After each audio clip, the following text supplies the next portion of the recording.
So now is your chance to plumb the wisdom of these folks. I'll field the questions and sort of, briefly repeat them so they get recorded, and then we'll pass them off to who's ever most relevant. So don't be shy. You've all prepared thoughtful questions. I don't know that I would say it was a mistake. I think, we had a visit from one of Governor Vilsack's staff when we learned they were about to set up these welcome centers. We asked for one of his staff to come out and meet with us, and so we had to meet with residents in the neighborhood and talk about some new folks to the community, to meet with them and talk about it. And I think one of the messages we tried to convey at that time was that we really want, if you do this, stick with it, and let's make this commitment long term. And so that if once we encourage families to get here, I mean, this was really how it was expressed. If the economy goes south, we would like to see some continued support for families that have moved here. And meanwhile, I mean, even in a local level, the city of Iowa City in the late 90s was doing everything they could to get folks to move here. Geico, when they opened, I remember being at a meeting with the person who was in charge of the Geico insurance mecca over there, and they were paying at that time a fairly decent wage. I don't know what they pay today, but at that time it was, they were looking to recruit people. I believe it was, a $14 or $15 an hour wage, but they couldn't hire. They couldn't find people. They were 60 or 70 jobs down from, or had 60 or 70 open positions there. And so there were not only a state level but a local level. We were really encouraging folks to move here locally. And I think once the economy, I feel sad that once the economy sort of bottomed out and started going the other direction, that we kind of turned our back. Also, sorry, with the redistricting, I've been trying to kind of follow it, but you said that it's kind of a catch-22 with the redistricting and redistricting. What would you suggest would be the way to go about that? So you can continue to see the grants and also.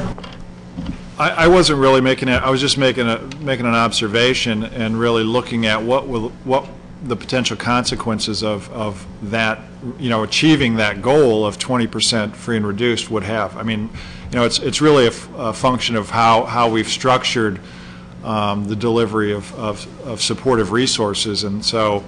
If if we get to a place where we have 20% free and reduced in a school, there are resources that schools in Iowa City are tapping into now that they will no longer be eligible for.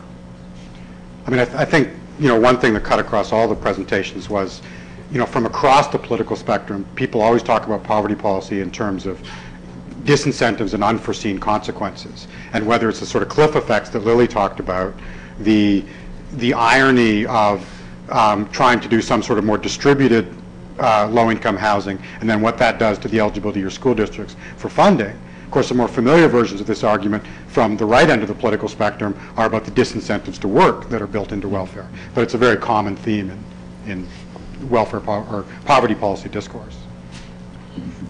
So the question is what effect more pro-labor policies would have as a sort of work support. I was hoping you were going to answer that. I thought that you were stepping up to him. I know he is very versed in this. I think it would have a very positive effect because a lot of the, first of all, there are wage standards in union contracts, and also there's lots of research that shows nationally and in other states that there are also much better benefit packages with labor contracts and unions. So most of the research, I shouldn't say all of the research, most of the research that the Iowa Policy Project has done in that area is that promoting labor agreements and supporting unions has a positive impact on median wages, on healthcare coverage rates, and on other employer-provided benefits, that it just helps sort of raise, just like the minimum wage is not the same, but it puts a floor that everyone sort of has to build up from. Having more support for unions and for labor policies has had a positive impact in improving the wage structure outside of the union. just not, I mean, this will anticipate what a later discussion we'll have, but in terms of, labor standards, or in terms of rules for labor unions, Iowa is one of 26 states that are right-to-work states, which means that if you're at a workplace that's represented by a labor union, you don't have to join the union. And that's what the sort of constant debate about fair share legislation is about, is having workers represented by unionized or collective bargain labor agreements pay into those agreements. But what it means is that in Iowa, labor unions represent 6% of the private labor force and 12% of the public labor force. But the wage and benefit advantage for union workers is 15 to 20%, which is almost exactly the gap that Lily points to with many of those thresholds. And that's I think what makes the, again, go back to one of Lily's charts, the loss of manufacturing jobs so potent, because those jobs are mostly union jobs that have these these old legacy health insurance contracts that provide benefits. I mean, it seems to me one of the principal ironies that we dance around here is, as Brian pointed out very nicely, we switch to a system that says just work. But then I think if you're going to do that, then the logical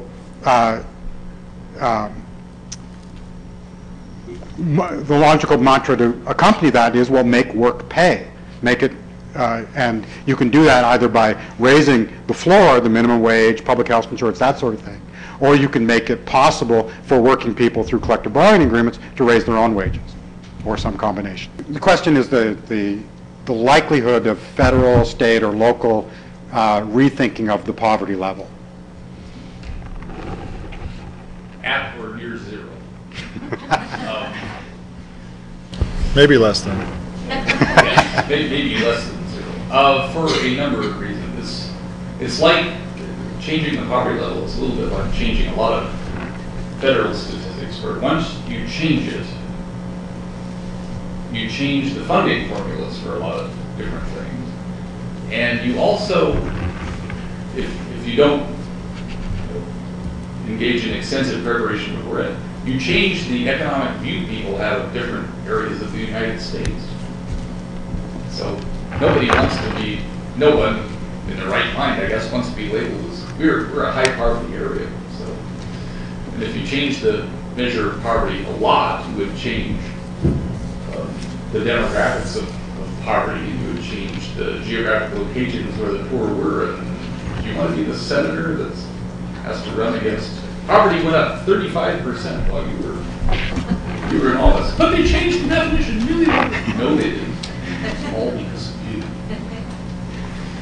Can I add one thing? Yeah, go ahead. And this is just on a very small scale, but we've had the opportunity to share the cost of living data with, and this is only a small group, it's 12 people, the Senate Human Resources Committee. So a group of senators, they've now heard it 3 times. They heard it 3 sessions in a row. And I thought, is this going anywhere? And so while it's not changing the federal poverty guideline, I was at the Capitol last week and they were debating a bill on extending Iowa's family planning waiver and taking it from up to 300%.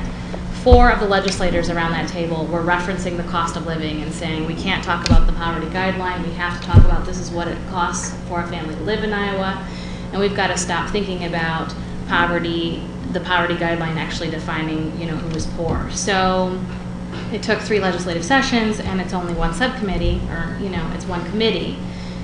But folks at the Capitol, some of them are starting to have a little bit different conversation on, I didn't realize that the poverty guideline was based on take this, a family budget for food and times 3, and they realize that's ludicrous. So it is starting to get a little bit of play, just kind of in one party. So, but it's starting. I mean, I would agree. I mean, I think with both, I think the poverty level's here to stay, yeah. And all the action will be on where the thresholds are. Yeah. And now you have, you do have a basic assumption that 200 or 300% is what you're talking about. Yeah. If you go back to Lily's point about Medicaid, if you look at Medicaid enrollment in Iowa, it looks like a very steep staircase that starts with, working adults with no children, which are what, 70%, 50%? Yes. 70%. up to children, or the CHIP program, which is 300% of poverty. If you look at Minnesota, it's like 250% across the board. This is plateau. So states are very different in the way they use these thresholds. And so often if you're talking about state policy difference, then it's just a matter of what multiplier they use, not whether we change the poverty level. Well, I mean, they were saying it was arbitrary. And I mean, it is. It's arbitrary because it no longer describes the expenses that people have. And the poverty level, it's like county boundaries, right? I mean, they're never going to change. What meaning do they have? They're just sort of locked in place. The question is about drug testing as a requisite for welfare benefits. And this is the part of a long history of sort of behavior-based tests for welfare. So I don't know who wants to tackle this one first. A basic continuation of the man in the closet rule. The standard behavioral invasion under welfare in the 1950s and 1960s was you came to the house as a social worker, you knocked on the door, and you looked for the man in the closet. And you found the man in the closet, and your benefits went down. Well, and I think there's always, I mean, there's, going back to, you know, the 1600s and Elizabethan poor law, I mean, there's always a, you know, are you worthy of these benefits? And if you're, you know, I think there's a sort of an underlying value there that's saying if you're, you know, you can do drugs as long as you have money, and if if you're planning to take public resources, then you need to, you know, you need to submit to a drug test to make sure you're worthy of these resources. So, it's not shocking to me, but it seems absurd.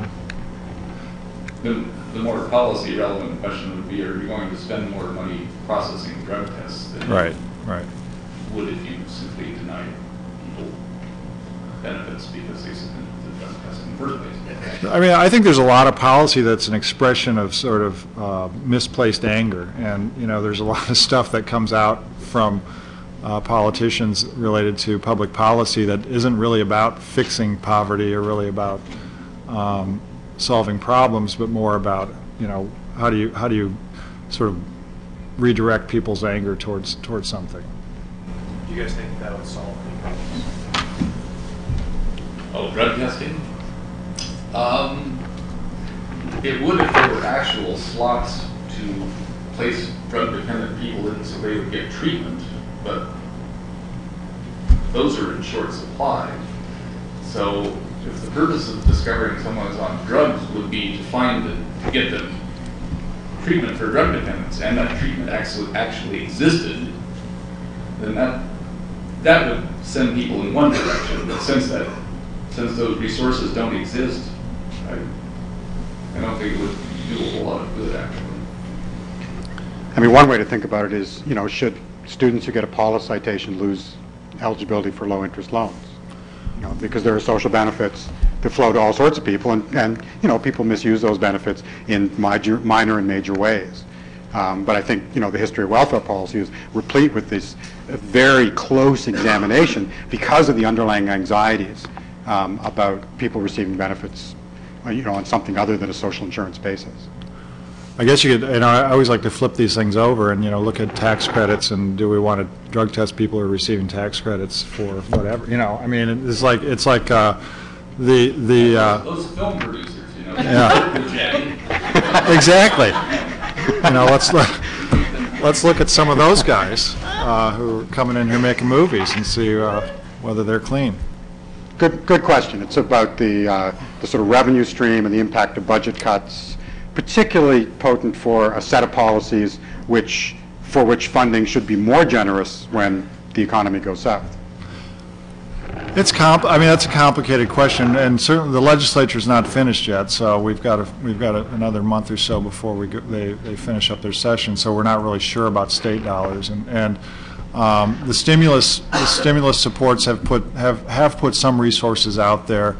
You know, fortunately or unfortunately, we're really a patch quilt of funding in our agency, so that we're not reliant upon any one stream. We have a good mix of state, federal, local, and private, and so we've weathered a lot of cuts here and there, and have also been fortunate enough to receive new and supplemental money. So it's hard to know at this point. But it's certainly looking like the state, you know, there's a couple of programs at the state level that are looking like they're going to get cut. Can you, Brian, just ballpark your budget in terms of where the money comes from? If I would have brought my PowerPoint on the agency, I think we have it's a pretty even split between federal and state, and they're both in probably the 35% range for our total budget, with the balance being made up with city, county, United Way, and local foundation grants. So the question is about sick leave Yeah. for, go ahead. I don't actually know. I mean, I know folks who are up there lobbying on it. I know that there's a bill that has made it out of it's made it out of subcommittee. I don't know that it's made it out of committee or yet or not. But I know we're doing a little bit of research to sort of help out on that. But I haven't been lobbying it or talking with folks about kind of where the internal support is, and do they have people from both parties, which is kind of really, really necessary at this time.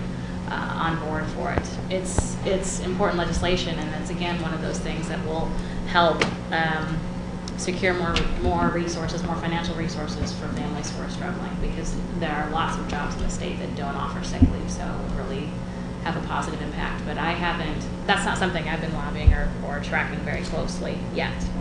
Probably will be next week. Does anyone know? Yeah. Yeah.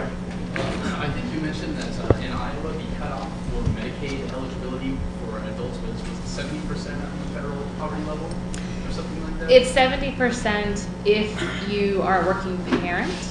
Okay. If you do not have children, I don't think that for uninsured adults, unless you have a disability, there is no coverage. So it's 70% for parents, 30% for kids, unless you have a disability. Yes. Okay. And you mentioned that in Minnesota it was something like 250%. Is there a specific reason that our eligibility rate has lagged behind? And if so, what do you think would be a more appropriate number? I know that you were talking about increased access to health insurance. Well, it's one of those programs, and there are a lot of them now that are up to states to determine what the eligibility limit is. So there are many states that don't have children's health insurance like we do Hawkeye, up to 300%. Every state chooses, and Medicaid is a big ticket budget item, and so we've had a really hard time getting support to expand that. However, we've had a very good champion, so you've got to have someone in leadership who's really interested in it, and Jack Hatch happens to be really, really dedicated to healthcare in particular, and has moved a lot since the Democrats have been in control on expanding child care. I'm not talking about the CHIP program. And so, you know, we're more generous for children, but that's just been literally in the last 2 legislative cycles that we've had. I mean, it wasn't that high 3 years ago. So it's all on the priorities of the leadership and the people who are willing to carry policy and who are willing to make the arguments and who are willing to, you know, stand up and demand that. Does that make sense? So there's not a huge outcry in some areas, but there is in others. And so it also does have to do with grassroots support at a local level, what people get behind and what they really push. I mean, I think, you know, at their root, these policies, because of the sort of background anxieties about who gets the money and who doesn't, focused very much on kids to start. And so that's always been the case. And that's why, you know, you have eligibility, which is for working parents, but not for working adults without parents. Because, you know, there's never much an argument that you need to prevent those who aren't expected to be in the labor market because they're 5 years old or who have retired from it, that those are people are deserving of state support. But there's never much of a consensus that those who are potentially in the labor market should get any of that support. So that sort of staircase of eligibility for Medicaid in Iowa is not so much unique to us as it is old-fashioned, and states have moved away from that. Minnesota made a conscious decision to go for near universal coverage by expanding eligibility of all their public programs. The idea then, we'll see who's left. And, you know, before the recession, Minnesota got to, well, there's 6% left. And it was a pretty successful program. it's suffered a little since then. So it was a version of state healthcare reform that pushed the Minnesota levels up. Can I give one other example, and this is just an idea. States can set whatever level they want for child care assistance. Ours is set at 145% of poverty.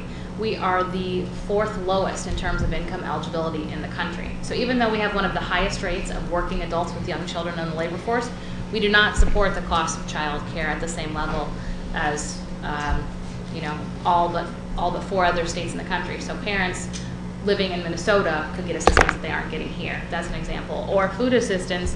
Since 1999, states have had the opportunity to expand eligibility. 32 states have already done that. Iowa hasn't. And these are federal benefits. So it just reflects the sort of values and who's worthy and what's appropriate. And those aren't even state dollars. I mean, those are full federal benefits.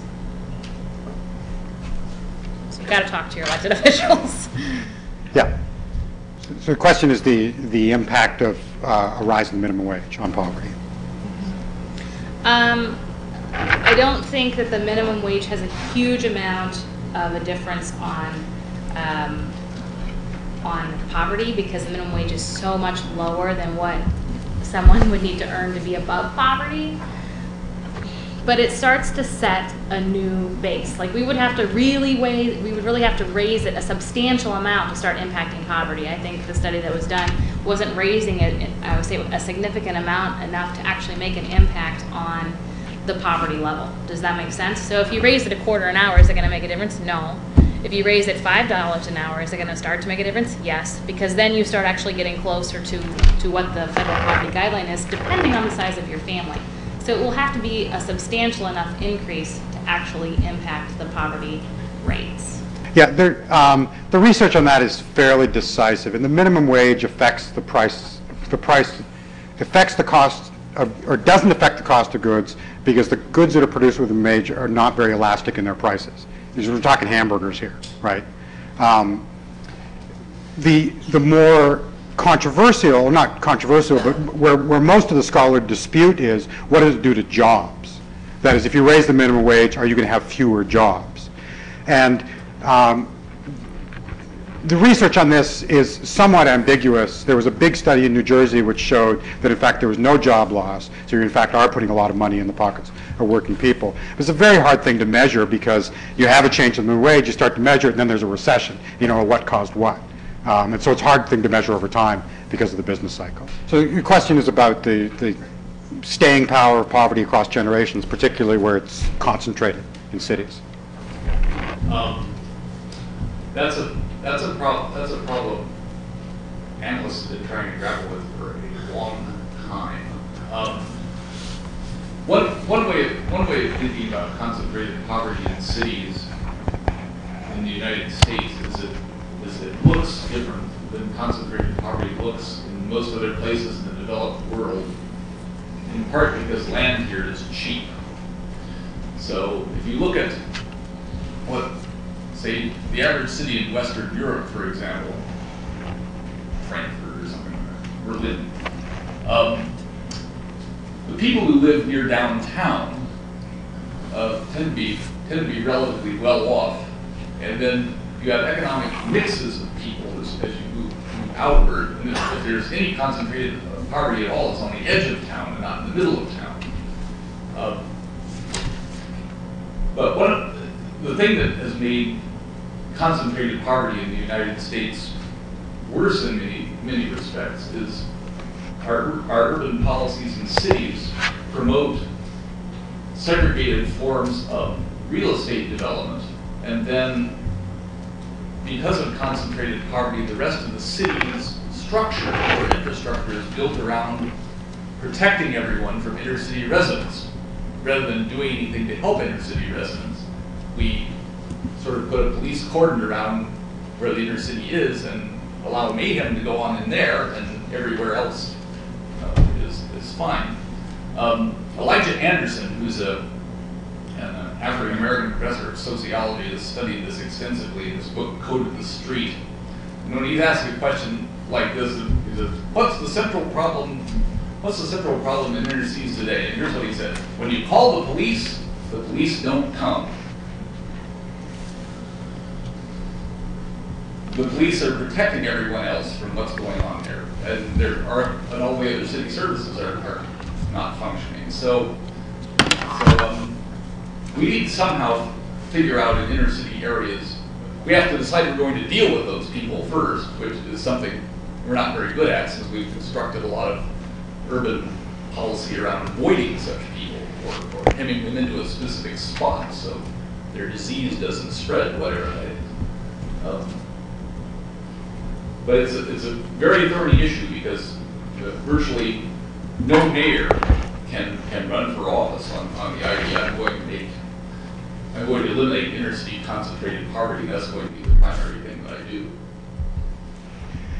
And part of the reason, very unsatisfying answer. Right? I mean, part of the reason it's such a thorny issue is because lying behind it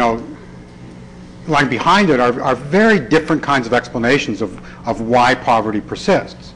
I mean, there's one line that really comes from the Daniel Moynihan study, or originates in that sees poverty as a sort of pathology that's learned, and that people come to depend on it and expect that as a normal way of life. Another way of looking at it, which I got more from Brian's presentation, is the way in which disadvantages are multiplied, and kids are coming in and out of childcare, in and out of school. They lack the stability in their lives. That is, they lack the educational attainment. That means they're more likely to fall onto the bottom of one of Lily's graphs, in terms of wages when they're older. And so, yeah, concentrated poverty has an important effect, but much of the dispute in the research is over what the sort of causal mechanisms, how you connect those dots, and then what the policy follows from. One of the things that I touched on a little bit, and when I was talking, not very well, of course, but just touched upon it, is that I think we have built a reward system for in some of the way in which we distribute resources is really based upon sort of the deprivation model or the needs model, which makes sense in terms of how you distribute resources in a lot of ways. But I think it also, just put this out there as a way to think about it, we sort of look at the needs model and that's how we give you resources based upon how deprived or how needy you are.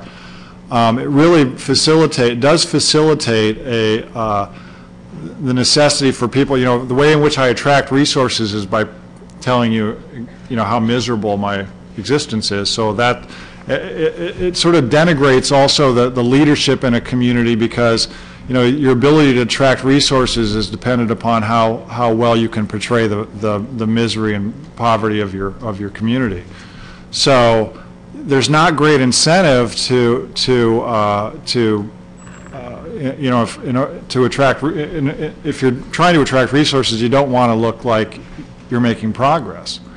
It reminds me of a situation once, talking about working on a grant application with some colleagues, and we were talking about the rate of teenage pregnancy in Johnson County, and it was, fairly low. And the response was, dang it, because we're not going to get this grant because we're not miserable. That's just not compelling enough. And so, if you're living in a world where resources are sort of accumulated by leadership in your community denigrating or looking at just the negative sides of the community, is not a very positive thing. There's a guy by the name of John McKnight. I don't know if my learned colleagues up here have heard of him, but he's out of Northwestern and has a couple of really good books on this issue and how it relates to organizing around assets versus deficits.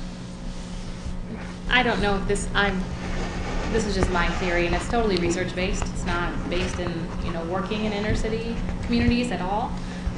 But looking at the research, two ways to have a positive impact on the children who then grow up, and you look at their performance and outcomes for them later in life. The most beneficial interventions are quality early childhood education, 0 to 5. It dramatically improves their level of education as they grow up, their wages, decreases TANF usage, decreases interactions with the juvenile and criminal justice system, child welfare. So early childhood education is huge, and the multiplier, I think in Iowa, is for every $1 invested, the state actually saves in spending and gets back in increased revenue as these kids grow up and work and earn more, $1.73. So early childhood education programs, and also changing the economic status of the family, taking the family out of poverty. Those are the two things. Give the families enough resources so that they're not living in poverty. That improves the adult outcomes, and or get these children into early quality, consistent early childhood education programs. I would support that. How is Johnson County doing on those two factors? I think we do pretty well in the early childhood realm. I mean, I think we're working on it. Again, I talked about the issues that we have with folks going in and out. But I would say for folks in our neighborhood, I have to brag a little bit about our programming. I think we do pretty darn good programs for early childhood. And one of the things that we do see, and it's an area where we see the greatest growth and the most impressive outcomes are in early childhood programming. And I look at, you look at folks in the neighborhood, and we have probably I don't know percentages, but we have a lot of folks who are either clinically depressed or and not receiving any kind of treatment for it, or are receiving some treatment for it. And I was having a conversation with a woman who is very involved in speech language development for kids, and one of the things that we discovered is that obviously when you're depressed, you're not talking to your child as much as somebody who's a little bit more happy. And so looking at the impact that has on a child's speech language development and how important that is. I mean, one of the things that we know is that if you don't get a child on a trajectory for success early, they will continue to fall behind year after year. And so our goal at the neighborhood center is to get a kid ready for school. We want them to enter school on a equal plane with all the other kids coming in there, and that's what we see our job in early childhood program as being. And we want them to at least start kindergarten with the opportunity to stay on a trajectory that will lead them to a successful life. At least they have that potential. And I think we do. I mean, I can speak for us. I think we take that job pretty seriously, and we work pretty hard at it. I would like to. Their program is excellent, and we haven't met before today. I mean, to have a nationally accredited program that does actually serve low-income families is an anomaly in this state. So the challenge is getting more accredited programs to take these families, and it's not the center's fault. I mean, they have to pay staff, they have to buy equipment, they have to have money to run their centers, and the state subsidy program that pays for this kind of care for kids is locked at 70% of 2004 market rates. So you're asking these high-quality programs to take less than what they're charging everyone else and make it work. And that's pretty hard to do. And we're mission driven, but you look at a typical child care center. I mean, they're in it. They have to feed their families and pay their staff and all that. And so there's unfortunately not enough neighborhood centers in Johnson County, is what I would say, as far as access to quality care for low-income families. And this is another area, I think. I mean, Lily spoke earlier about the way in which work sports have this attraction across the political spectrum. But I think this notion of sort of starting gate equality has much broader political support for what essentially is, equality of opportunity rather than equality of outcome. So you don't necessarily guarantee that when someone's 20, they're going to be making the same as everybody else, because that's a more difficult intervention, a more controversial one. But there's much broader agreement on saying, well, at age 5, everyone should have the same, be at the same starting line.